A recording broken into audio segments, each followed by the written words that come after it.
Hi everyone, good morning. আজকের আমরা এটা কিন্তু আমাদের ঘরে নেই, এটা আমাদের মামার বাড়ি। আর আমি তো মামার বাড়িই থাকি ছোট থেকে। আর আমার বোন যেদিন ব্লগগুলো শেয়ার করে ওইগুলো থাকে আমাদের নিজেদের বাড়ি। তো আজ আমরা মামার বাড়ির ব্লগ শেয়ার করছি। দুদিকের পর্দাগুলো সরিয়ে দিয়ে তারপরে এই দিকের পর্দাও সরিয়ে দিলাম। খুব সুন্দর লাগে এই সকালের পরিবেশটা। তারপরে এইদিকে মাঠঘাট দেখতে দেখতে আমি ব্রাশটা কমপ্লিট করে নিলাম। কমপ্লিট করার পরে গিয়ে মুখ টুক ধুয়ে চলে গেলাম বিছনা গুছাতে। বিছনার তো বেহাল অবস্থা। চুটকি মেরে বিছনাটা গুছিয়ে নিলাম, দিয়ে ঝাঁটা দিয়ে দিলাম।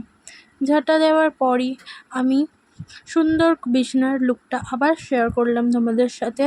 তারপর বোতল দুটো নিয়ে নিচের দিকে চলে গেলাম অ্যান্ড চকোস দুধ খেয়ে নিলাম সকালের টিফিনে। তারপর কিছুক্ষণ পরই আমি চলে গেলাম বাজারে।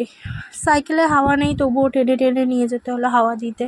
এসে একটু কোল্ড ড্রিঙ্কস খেলাম অ্যান্ড ঘর মুছে দিলাম। ঘর মুছে চান করে এসে ভাত নিয়ে বসে পড়লাম। আর একটা নিউজ, আজ কিন্তু একটা নতুন রেসিপি আসবে।